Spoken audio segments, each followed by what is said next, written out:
अपनी जान के दुश्मन को जान कहते हैं, मोहब्बत की इसी मिट्टी को हिंदुस्तान कहते हैं। आदरणीय मुख्य अतिथिगण एवं अभिभावक एवं मेरे प्यारे साथियों, आप सभी को मेरे ओर से स्वतंत्रता दिवस की हार्दिक शुभकामनाएं। आज बड़ी सौभाग्य की बात है कि आज के ही दिन हमारा देश 15 अगस्त 1947 को अंग्रेजों के चंगुल से आजाद हुआ था। ये आजादी हमें किसी दुकान या बाजार में नहीं मिली, ये आजादी हमें कई बलिदानों और संघर्ष के बदले मिली है। स्वाधीन भारत जो हमें मिला है वो है उनकी निशानी, स्वाधीन भारत जो मिला है हमें वो है उनकी निशानी। देश के खातिर लुटा दी जवानी, में थे हमारी स्वतंत्रता सेनानी। और आज हम आजादी से धूमधाम से मना रहे हैं केवल इसलिए कि बॉर्डर पर किसी का सुहाग और किसी का पिता सीना तान कर खड़ा है। साइंस कहता है कि दुनिया का कोई भी इंसान नहीं सह सकता 0 से नीचे और 50 से ऊपर न तापमान। 0 से नीचे चुटक जाती है हड्डियां और 50 से ऊपर पिघल जाती है मांसपेशियां। तो फिर ये लोग कौन है जो सियाचिन ग्लेशियर पर -30 डिग्री में तिरंगे के तार कस रहे हैं? और ये लोग कौन है जो बाड़मेर के रेगिस्तान में 52 डिग्री पर ठहाके मारकर हंस रहे हैं? ऐसी जाबाजियां होन मास के पुतलों में कहां? इसके लिए कोई यक्ष या देवदूत चाहिए, फौजी खुदा के भेजे हुए फरिश्ते हैं, इसका कोई और सबूत चाहिए। मैं आपको इससे कुछ हटकर बताना चाहूंगा, इस बातों पर अमल करने का प्रयास करें।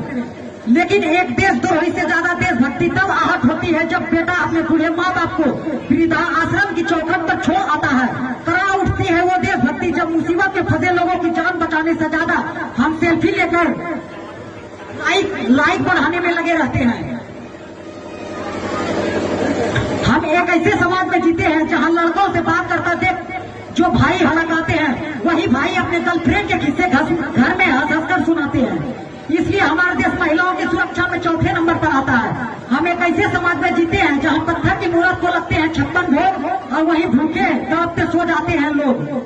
मजदूर को मजदूर समझिए, मजदूर को मजदूर समझिए, मजबूर नहीं। गरीब को काम दीजिए, दान नहीं। अगर दान देने के इच्छुक है तो जीते जी रक्त दान दीजिए और मरने के बाद अंग दान देकर किसी मरते को जीवन दान दीजिए। परंतु वैचारिक बीमारी हमारे समाज में कुछ इस प्रकार नजर आती है। आजादी के 75 साल हो चुके हैं, परंतु इस आजादी के 75 साल में जहन में कुछ सवाल आते हैं। ये आजादी हमने इसलिए नहीं पाई थी कि मजहब के नाम पर लड़ाई करें। ये आजादी इसलिए हम नहीं पाए थे कि इस देश के लूटे।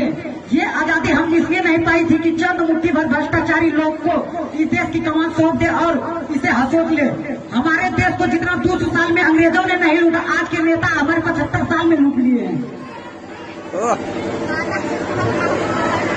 हमारे देश का कमान सौंपे और मौका देके इस देश को घसोट ले। ये आजादी इसलिए नहीं पाई थी कि भाषा के नाम पर फसाद करे। ये आजादी इसलिए नहीं पाई थी कि प्रांत के नाम पर दंगे करे। ये आजादी हम लूटने के लिए नहीं बनी, ना हतोसने के लिए बनी, ना अपराध के लिए बनी, ना रक्त के लिए बनी। हम एक ऐसे समाज में रहते हैं जहाँ हिंदू मुस्लिम सिख ईसाई सभी होते हैं, लेकिन बदकिस्मती है कि अब इंसान पैदा नहीं होते। और मेरे विचार में ना हिंदू की जरूरत ना मुसलमान की जरूरत। एक राष्ट्र निर्माण के लिए केवल अच्छे इंसान की जरूरत है।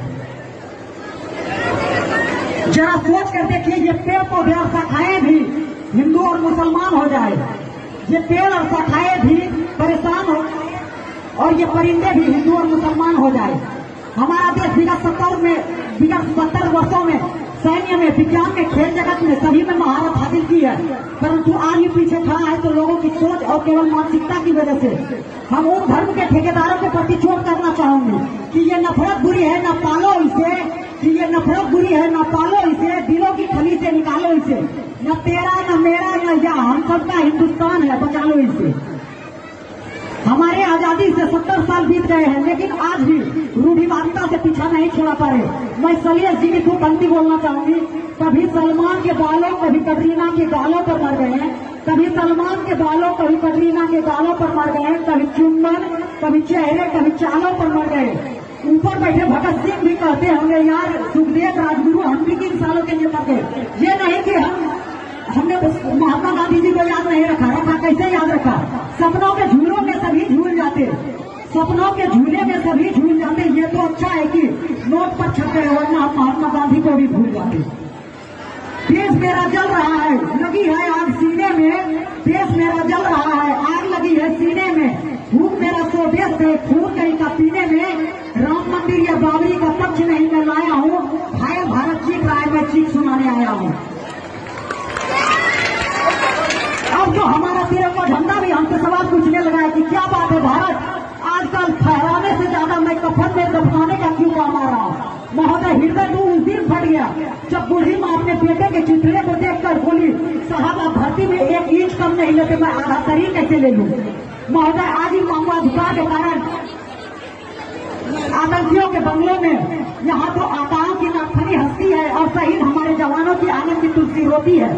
जब एक जवान शहीद होता है तो विधवा बेदना चीख चीख कर कहती है, यार प्यार भी गया, भरपूर गया, मांग का सिंदूर गया, उन्होंने नन्हे नौनिहालों की लंगोटियां चली गई, छोटी छोटी बेटियों की चोटियां चली गई, और आपके लिए तो एक आदमी मरा है साहब, मेरे घर की 2 रोटियां चली गई। मैं शहीद जवानों के लिए एक पंक्ति बोलना चाहूंगा कि जिस दिन तू शहीद हुआ ना जाने तेरी माँ किस तरह सोई होगी, जिस दिन तू शहीद हुआ होगा ना जाने तेरी माँ किस तरह सोई होगी।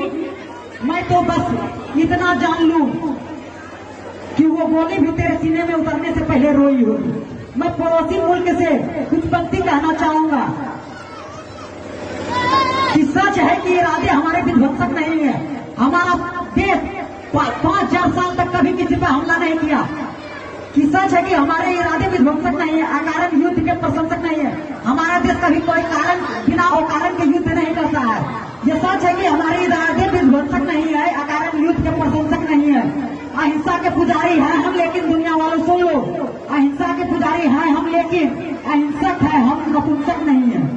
हमारा मैं अंत में वाणी को विराम देने की चाहूंगा, लेकिन इसके पहले एक शब्द बोल दूं, मेरा हिंदुस्तान महान है या महान था, महान है, महान रहेगा। होगा हौसला बुलंद सबके दिलों का, तो एक दिन पाकिस्तान भी जय हिंद बोलेगा। पाकिस्तान ही क्यों, सारा जहां